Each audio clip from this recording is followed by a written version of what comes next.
Hi. So I co-founded TradeHill with Jared Kennan and Ron Cooperman last year. So I used to be in the exchange business. We competed with Mt. Gox, but only for the very large customers. The new company, Miran and I left TradeHill in December, and we picked up Lior Sar. These are two guys, Miran and Lior, over here. And we're working on multi-signature services for wallets and exchanges. The real problem with Bitcoin, as we can see from what happened with Mt. Gox, is it's actually more dangerous than banking. Services go under all the time. Malware steals. Services go under all the time. They lose Bitcoin to attacks. They lose their hot wallets. They lose their cold wallets. Bitfloor lost all their Bitcoin. Mt. Gox seems to have lost all their Bitcoin. Bitcoinica seem to have lost most of their Bitcoin. MyBitcoin lost all their Bitcoin. InstaWallet lost most of their Bitcoin. Coinbase had attacks where people could get the API keys and pull Bitcoin out. Services lose Bitcoin. In addition, keeping it on your computer, which is what people tell you, they're like, don't keep your Bitcoin in a service, keep your Bitcoin in your wallets, doesn't protect you. Many wallets also had Bitcoin stolen directly out of computers, using Trojans, using malware, using services that were packaged with other services. Bitcoin has not been safe on services or on your computer. In addition, I know a guy who lost 7,000 Bitcoin because he forgot the encryption password to a hard drive.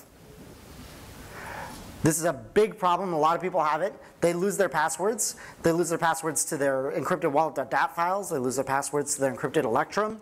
They lose their passwords to their encrypted mainline client. They lose the passwords for hard drives with their encrypted backups.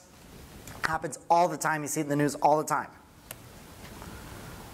Also, when you're sending Bitcoin to someone, it settles. You can't get it back. Which means if they were being fraudulent or they had a bad reputation or something like that and you didn't know in time and you send it out, you're probably never seeing that Bitcoin again. $5 million was lost to Bitcoin Savings and Trust when it revealed that they were running a Ponzi scheme. So how do we make Bitcoin safe for civilians? How do we say instead when someone loses Bitcoin, not, you know, had you done it this way or had you done it this way, with really sophisticated advice, you could be safe. But how do you instead say the normal ways of using Bitcoin are safe from these normal problems? Reduce theft, reduce fraud, reduce counterparty risk, ecosystem-wide. We've developed a solution. We're calling it hierarchical deterministic multi-signature wallets. You've seen a lot of people who have implemented multi-signature in the past, but generally they're talking about a single address. And that's not actually very user-friendly. It's not actually very private, and people don't do that.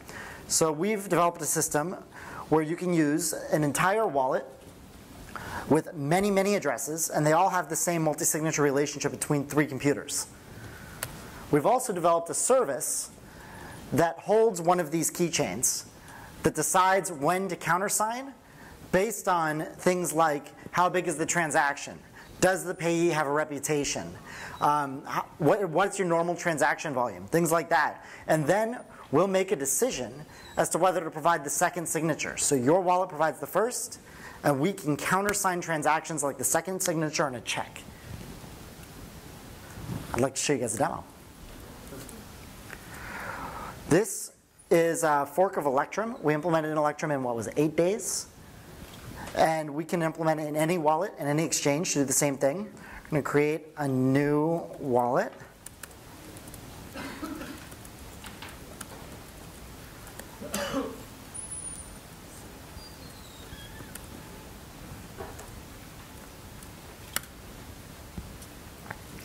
So it takes a little bit to think. What it's actually doing here is it's creating an entire HD wallet full of multi-signature addresses. And so you'll see the Ryan demo is the new account that we just created. And what should pop up in just a second, bingo. You notice these addresses start with a 3 instead of a 1. The reason is because they're paid to script hash transaction addresses. So when you pay these addresses to respend it, you'll need 2 out of 3 signatures from these 3 keychains. One keychain is in this wallet. It's actually this keychain right here. Another keychain is on a paper backup that would be in your safe, but in this case is in Neuron's safe. And the third keychain is our digital oracle service that makes decisions on whether or not to sign a wallet. I'm going to send a little bit of Bitcoin to this wallet, and then we're going to try to respend it.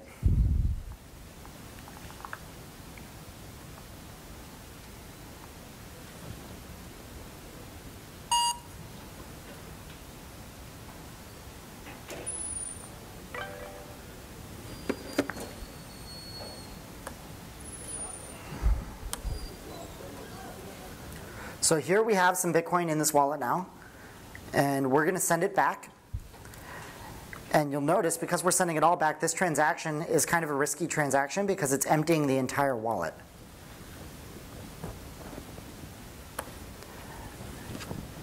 And remember, this is a prototype, it's a demo, so the text that we have in these warnings is still technical. It describes what's going on. The text here will be much more user-friendly in any wallet that we integrate with. I'm getting a phone call on my phone. Trying to spend 10 milli-BTC to accept, press 1. If you did not initiate this transaction and you suspect your wallet was compromised, press 9. To cancel, press 3. Transaction approved. Thank you. And now, because we approved that transaction, we can resubmit it. And it goes through. And again, I'd like to reiterate that the user has control over 2 out of 3 of these keys, and we only have 1. So this in no way gives us ability to spend your money. You still have the sole ability to spend your money. All we're doing is we're making sure that the normal wallet that you use for normal purposes can't spend your money without a second verification.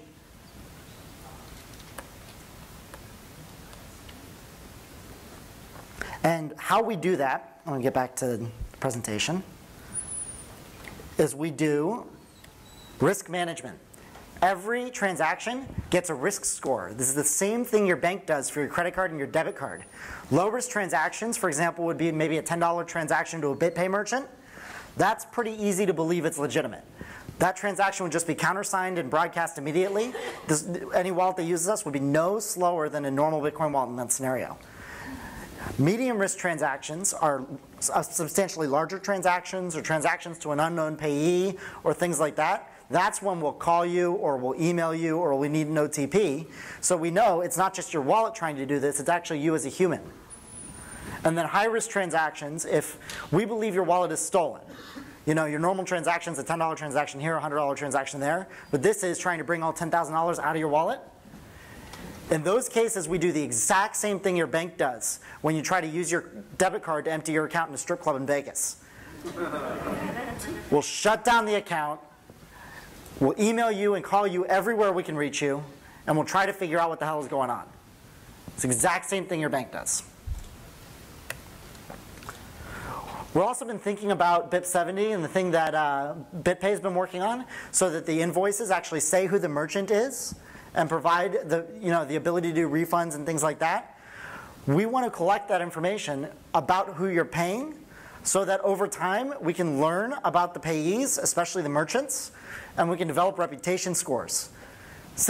Once we do this, we can actually start preventing things like Ponzi schemes, things like fraud, things like performance risk, by warning you before you make a payment, maybe in that phone call, hey, listen, this person who you're paying, most people who pay them are not happy.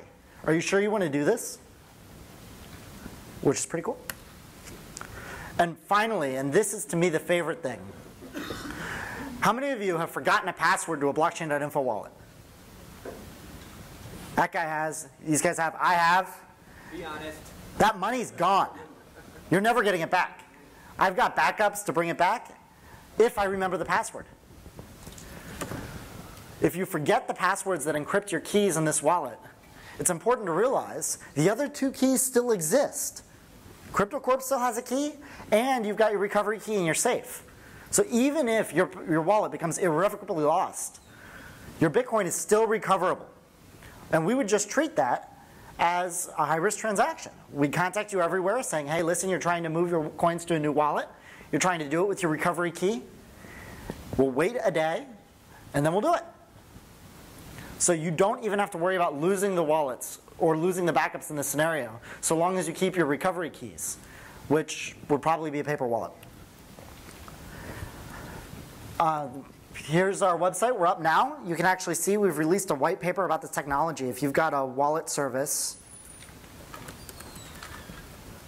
or an exchange service, please reach out to us. We'd love to help you integrate. This is us. And here's our white paper.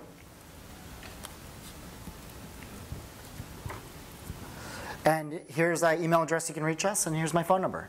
If you have a wallet service or an exchange service, or if you have a lot of Bitcoin, especially if you have a lot of other people's Bitcoin, please reach out. We'd like to help you secure your Bitcoin. That's all I've got. Anybody have questions?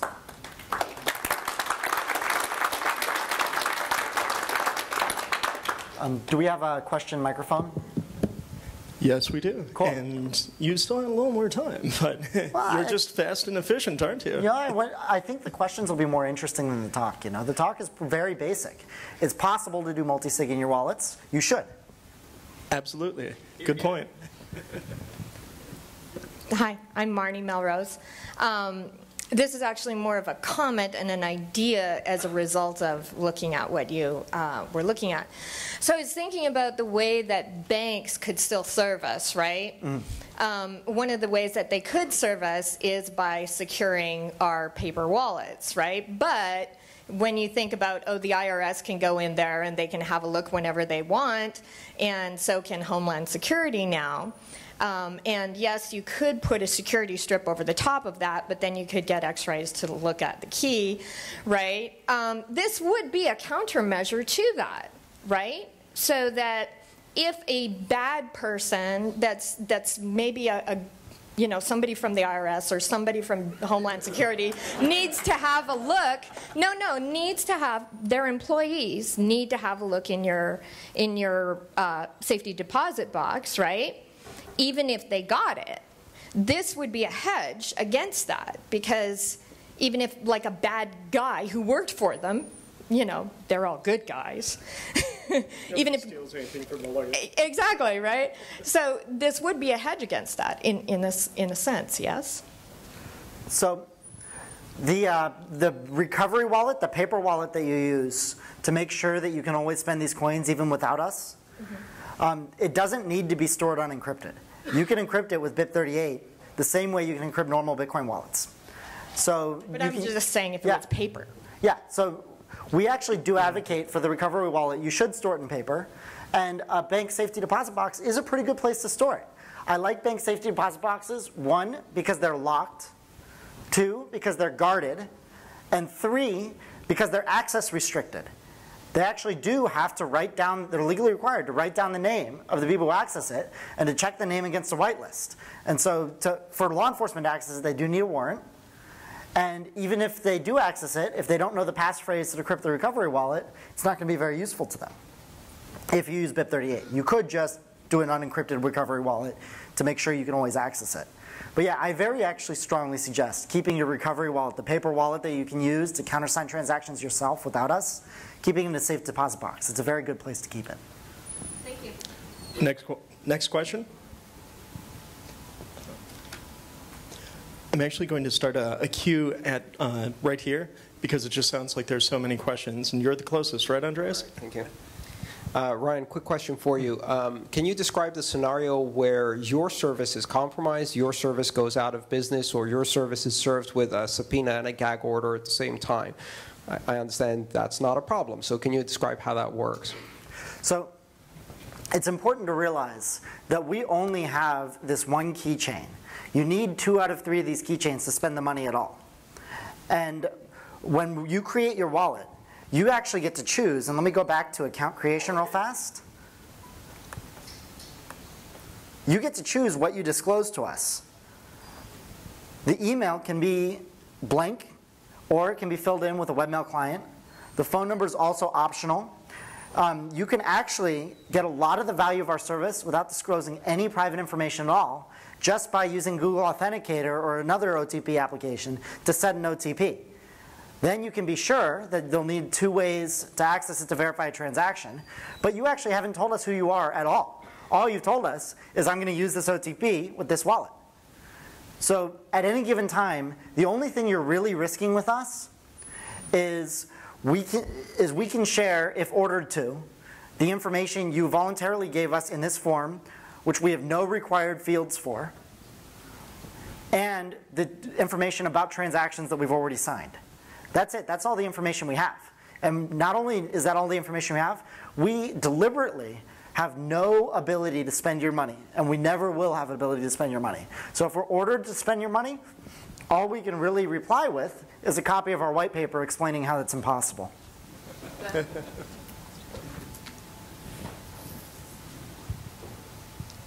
Hi, I worked in IT security, and we have a lot of kind of cheats and shortcuts. We have PCIS, payment card, industry standards. We have ITIL, the Information Technology Infrastructure Library. And when you started talking about risk management and risk mitigation, along with your empirical evidence of how this secures things, these are starting to sound like best practices to me. Do you have any intention of drafting a white paper as far as best practices to help the community secure itself, and maybe to give, unfortunately, your competition a blueprint for how to build a secure system? Absolutely. We are completely dedicated to transparency. All of the code that we submit to wallets and exchanges, we would prefer to submit on GitHub under open source licenses. Our white paper describes best practices for building an HTM wallet, which we would love if our competition adopted. And we intend to publish white papers about the security thoughts and the business processes around managing Bitcoin keys, because we think it's important that the entire industry get better at it. Fantastic. Quick question, and my apologies if I missed it. Did you say what your business model is and what kind of fees you charge? You're right. Our business model is we charge fees. What we'll do is when a wallet builds a transaction and asks us to countersign it, one of the things that we'll check is one of the outputs of the transaction is our fee.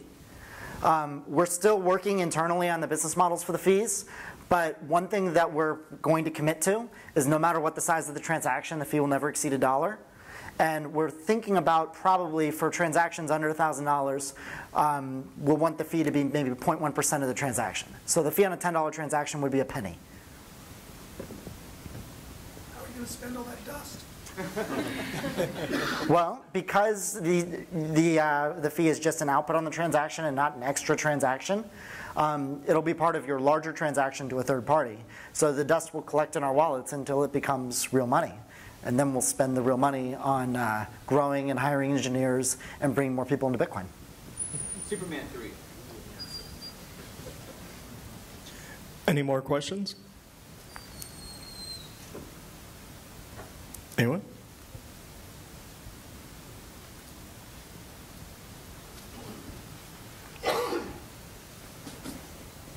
I just wanted to, my name's Eric DeRico. I just wanted to elaborate, or ask you to elaborate more on storing your Bitcoin private keys and passwords in a bank, a U.S. regulated bank, after sitting through some of the sessions this morning. Is there, I mean, as much as it's a joke, kind of, I don't think I would ever do that. Is there any alternate strategies that you see, whether they're digital, they're physical, burying them in the backyard, or other alternate things emerging where you could store cold if it's not online? Well, so we strongly suggest to not think of the world in terms of hot wallets and cold wallets anymore, but instead to think about, you have different keychains, what are your policies for the keychains, and how do they relate in a multi-sig arrangement? And so what we really suggest is you have your hot keychain, which is in your wallet, that can be accessed conveniently. You have your cold keychain, which we're calling the recovery keychain, and that be on paper or on a specialty hardware device. And then you have the policy keychain, which we have, which we only sign based on particular policies that are not really related to the circumstance you're in or the mood you're in. And so that way, to use your wallet, you either have to follow the rules or you have to access the cold wallet for the countersign. But every transaction requires, like a check from a business, not one signature on the check, but two signatures. And both of them have to be valid. And so when you think about how to keep the keys, the three things you're thinking about are different, right? For our key, the policy key, what you're thinking about is, do I trust these people? Do they do what they say they're going to do? Have they had good reputations in the past? At Trade Hill, we were holding over 100,000 of other people's coins, and we gave them back. For your hotkey, what you're thinking about is, do I do best practices on my computer? Do I update my applications when there are security bugs? Do I not download things outside of signed channels, things like that? And then for your cold key, you just have to think about your threat model. You know, who are you afraid of accessing that cold key? Keeping it in a bank security deposit box is great unless your threat model includes the government. If your threat model includes the government, think about different kinds of safes you can use. Think about BIP38 encryption on the paper wallet. Think about keeping it with friends. You know, I've had keys before that I copied the encrypted keys and then onto BIP38 paper wallets, and then I gave them to family members, close friends, people living in different countries, that kind of thing. It's all about threat model and it's all about policy model.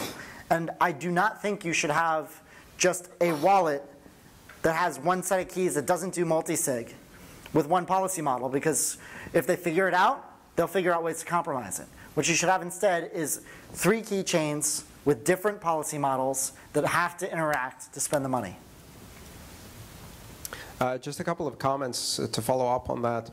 There are organizations that provide safety deposit boxes that are not banks and that are not regulated under the banking system, private depository organizations that are completely separate and under different regulations. To Marnie's point about the fact that they have to present a warrant, I'm guessing there's a secret law that overturned that as part of Patriot Act 215, so they probably don't. That's what we've seen in the past. I wouldn't count on that too much. The third comment I'd like to make is if you have a BIP38 encrypted wallet, not only is it protected in terms of not being able to open it, I also use the technique of distributing BIP38 encrypted paper wallets to people all around the world that I can trust. You cannot from that derive the public address. You cannot from that derive the 3-prefix pay-to-script hash address. So even if you have the encrypted paper wallet, not only can you not use that to spend funds, you can't even use that to find out what the balance of the address is. And that's a really important security feature. We love BIP38 encrypted wallets. They're a great way to countersign your transaction. If you have a transaction that you built in your wallet that you don't want Crypto Corp involved in, or if you believe that we're not available, or if you believe that we've been hacked, you can use that BIP38 encrypted wallet to countersign the transaction yourself. And we're not actually involved in the transaction. So no time are we holding your coins, you're always holding your coins, and you can always spend them without our help. I had a question about the rules that you have for whether to authorize a transaction or not. Now, I presume you are able to customize and set what rules you want to be able to spend, maybe set a $100 limit on your phone or something like that. Is that correct? So this is something that's going to evolve over time. On our prototype, the wallet actually configures those rules with the Oracle. And so velocity limit is how big a transaction until it's risky. And delay is how long until the Oracle is willing to look at it again. Over time, this is going to get much more sophisticated as we build up our back end.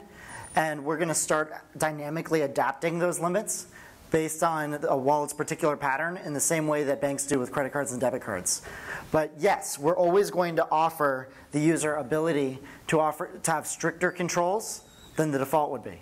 And as a user, could I change those controls after the fact in any way, or is that something that I just have to recreate a new wallet with the existing ones? You can create a new account within your existing wallet, and that'll just create new P2SH addresses that follow the different controls. So they're permanent once you're set with funds in those first shares, and then once you get out, then you can change the rules. But it's free to create accounts. Correct. Okay. Thank you. Any more questions? We still have some time. Concise.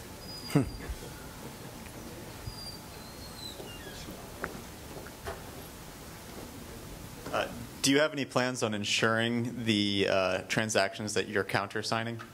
So what our relationship is to the transactions that we're countersigning is an interesting question. Right now, we believe that we're a service that the user is subscribing to. We believe we don't have a relationship with the wallet except for maybe as a marketing partner. We're a service the user is subscribing to, and what we're doing for the user is we're risk scoring the transaction for the user's benefit. And then we'll countersign in situations where either the transaction's so small as to be illegitimate, so as to be negligible, or where the user's provided us with outside verification. In terms of what we can offer around that signing service from other business policies, we're looking into it. We may want insurance there. We may want guarantees there. We're not sure yet. And this will be a thing where it's a much different question right now when we've got a prototype and we're talking to every major wallet and every major exchange. By the way, if you want to see this in major wallets or exchanges, send them an email. Ask them how their conversation is going. Ask them to call me again. For the wallets, I'd like to pay them. For the once we're actually handling a large amount of transactions, I mean, it's entirely possible we could handle, you know, millions of transactions. Then it's a very different question, and we're going to be looking for how do we best build consumer protection in this industry? How do we best build trust in this industry? How do we best fight theft? How do we best fight fraud? And how do we eliminate the idea of counterparty risk when you need to have an account with an institution? This is actually something that wasn't in the presentation because we were just recently talking about it with the Mt. Gox thing. But we do want to work with exchanges. And when we're working with exchanges, we'll actually be able to build an exchange account within your desktop wallet, where you'll be able to see in the blockchain your funds at an exchange. And you'll be able to initiate withdrawals without the exchange's cooperation. And for the exchange to place orders on your behalf, you'll actually have to provide the exchange with an OTP that we set with you that they can't predict, so that we'll always know that your orders were authorized by you, and any withdrawals that the exchange makes from the wallet, they'll need our cooperation for, and we'll only cooperate if we believe that you initiated the withdrawal. So we're actually offering a service to Bitcoin exchanges, and if you run a Bitcoin exchange, you should reach out to me, that will allow them to get out of the business of holding Bitcoin, but still be able to enable trading, knowing the Bitcoin's there and knowing they can access it.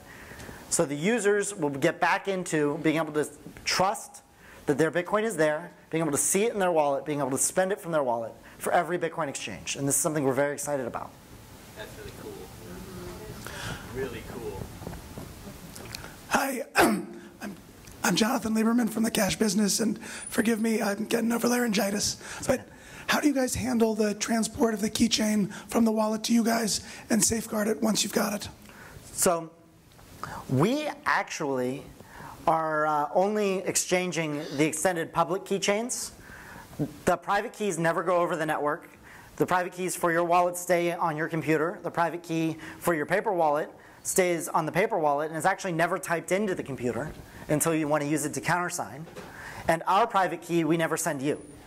So it's only the exchange of the public keys. All you can do with public keys is generate new addresses to send money to the wallet. You can't use public keys to steal funds. So how we handle the exchange of the public keys, it's private information that we consider personally identifiable because it can be used to identify transactions. It can't be used to create them, but it can be used to identify them.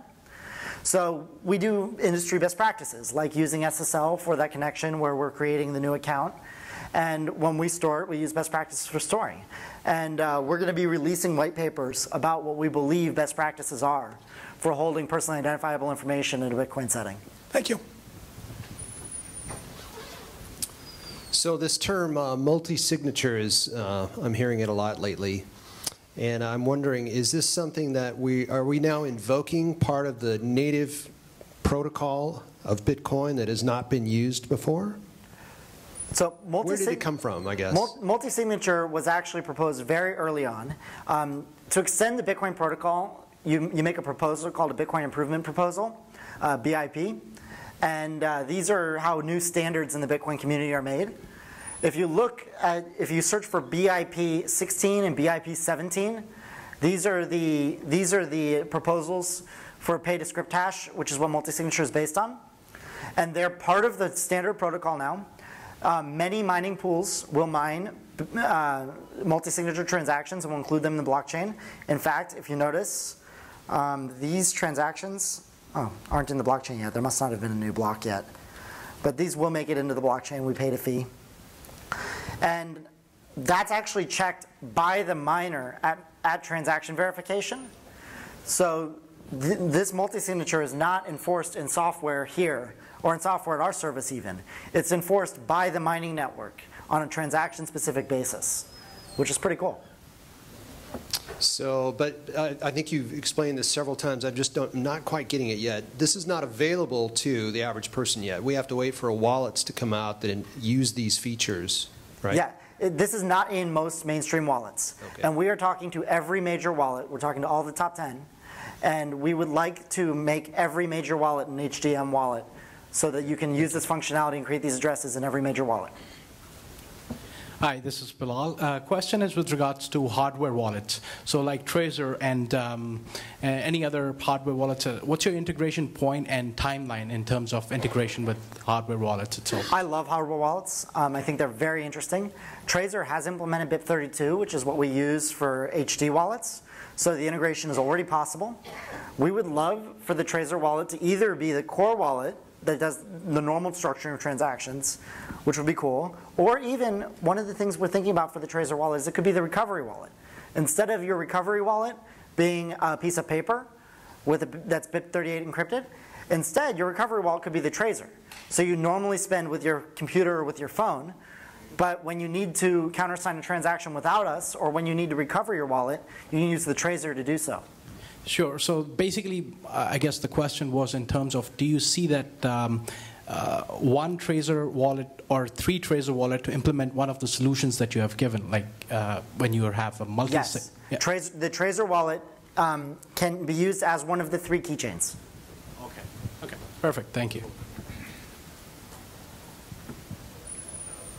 And we've got about 2 minutes left. Anybody else for one more question? Final question.